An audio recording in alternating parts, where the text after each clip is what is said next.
Pourquoi Lucifer a été précipité du ciel sur la terre? C'est pourquoi? Pas parce qu'il a péché. Lucifer avait péché plusieurs fois avant d'être précipité. Ceux qui vont rater l'enlèvement, ceux qui vont rater le ciel ne sont pas ceux qui pêchent. Nous tous, nous péchons, nous branchons tous de plusieurs manières. Mais j'aimerais que quelqu'un élève Yeshua ce soir. J'aimerais que quelqu'un bénisse le nom de Jésus ce soir. De là où tu es dans ta situation. pourquoi Lucifer a été précipité du ciel sur la terre? C'est pourquoi? Pas parce qu'il a péché. Lucifer avait péché plusieurs fois avant d'être précipité. Lisez Ézéchiel 28, quand on parle de Lucifer. Il avait déjà commencé à faire des mauvaises choses, à faire déjà des coalitions. Dieu n'avait rien fait avec ça. Dieu l'observait. Mais on dit jusqu'au jour où l'iniquité fut trouvée en toi. Comment? Jusqu'au jour où le péché que tu commettais est maintenant entré en toi. C'est à cause de l'iniquité que je vais te résister et je vais te précipiter. Lucifer a perdu sa place pas à cause du péché, mais de l'iniquité. Dieu pardonne les péchés, mais il ôte les iniquités. Oh, comment? Le problème n'est pas le péché. Nous tous nous péchons. Il est écrit, si quelqu'un dit qu'il n'a pas péché, il fait de Dieu un menteur, la vérité n'est pas en lui. Mais le vrai problème, c'est l'iniquité. Alors, c'est quoi l'iniquité? Notez. C'est quoi l'iniquité? C'est ce que Paul a dit dans Romains 7. Il dit, le problème que j'ai découvert, ce n'est pas le péché. C'est le péché qui habite en moi. Dis avec moi, l'iniquité. L'iniquité, C'est le péché. c'est le péché Qui habite en moi. qui habite en moi. Quelqu'un me suit? Amen.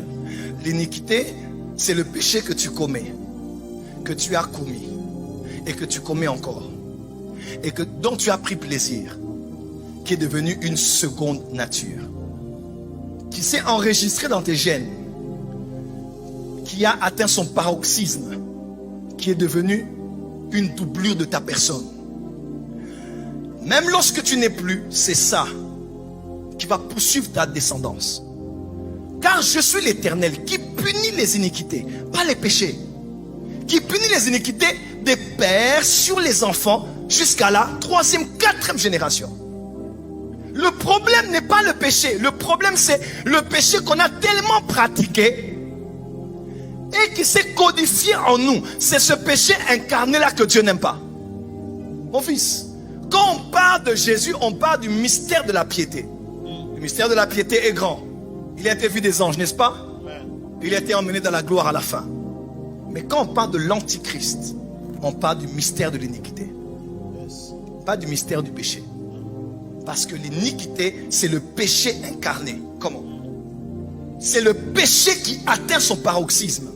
Frère, il y a des gens qui n'entreront pas au ciel, pas parce qu'ils ne sont pas sauvés, pas parce qu'ils n'ont pas prophétisé. Écoutez ce que Jésus dit, un bon arbre ne porte pas de mauvais fruits. À la suite, Jésus dit, le même texte, Matthieu, le même texte, quand il parle des arbres et des fruits, Jésus dit ceci. Il dit, plusieurs viendront en ce jour-là et diront quoi? N'avons-nous pas prophétisé en ton nom? N'avons-nous pas opéré des miracles?